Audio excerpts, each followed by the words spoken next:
বিসমিল্লাহির রহমানির রহিম। আসসালামু আলাইকুম। তো আজ আমি সকাল সকাল রান্না করে চলে আসলাম নতুন আর কিছু রান্না করতে। তো প্রতিদিনের মতো আজও কিন্তু আমি রান্না করতে চলে আসছি। আপনারা জানেন যাদের বাসায় ছোট বাবু আছে তাদের জন্য সকাল সকাল রান্না করতেই হয়। তো যাই হোক, আমিও চলে আসলাম আমার বাবুর জন্য রান্না করতে। তো কী ভাবছেন এতগুলা সবজিও একা খাবে? না, আসলে ওর জন্য আমি আলাদাই রান্না করেছি। ওর জন্য একটা ডিম পোচ আর হচ্ছে 3-4 পিস কুমড়া ভাজি। তো যাই হোক, ওর রান্নাটা কিন্তু তাড়াতাড়ি করে ওকে আমি দিয়ে আসছি ঘরে, তারপরে কিন্তু ওকে খাইয়ে দিবে ওর নানু আপু। তো যাই হোক, তারপরে কিন্তু আমি আবারও রান্নাঘরে চলে আসছি।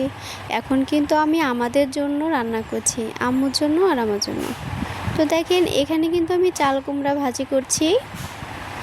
আর এই চাল কুমড়া ভাজিটা এরকম চাকচাক করে ভাজিটা মানে অসাধারণ লাগে। আপনারা কে কে খেয়েছেন জানি না, তবে আমাদের কাছে খুবই ভালো লাগে।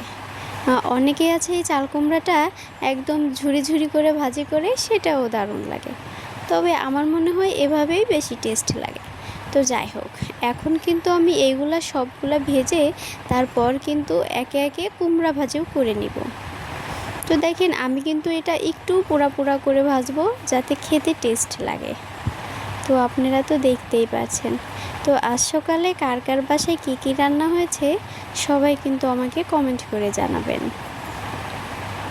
আর কে কে আমার মতো এই চাল কুমড়া ভাজি খেতে পছন্দ করেন সবাই কমেন্ট করে জানাবেন।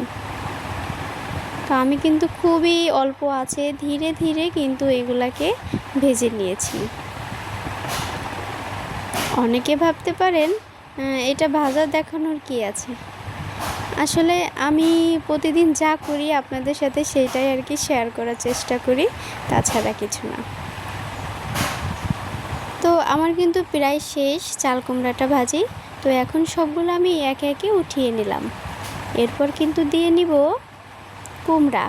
তো এই কুমড়াগুলো কিন্তু আমি খুব পাতলা পাতলা করে এভাবে কেটে নিয়েছি। আমার কুমড়া ভাজিও কিন্তু প্রায় শেষের দিকে।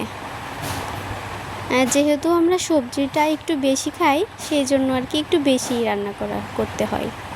আমরা ভাতের থেকে সবজিটা বেশি খাই।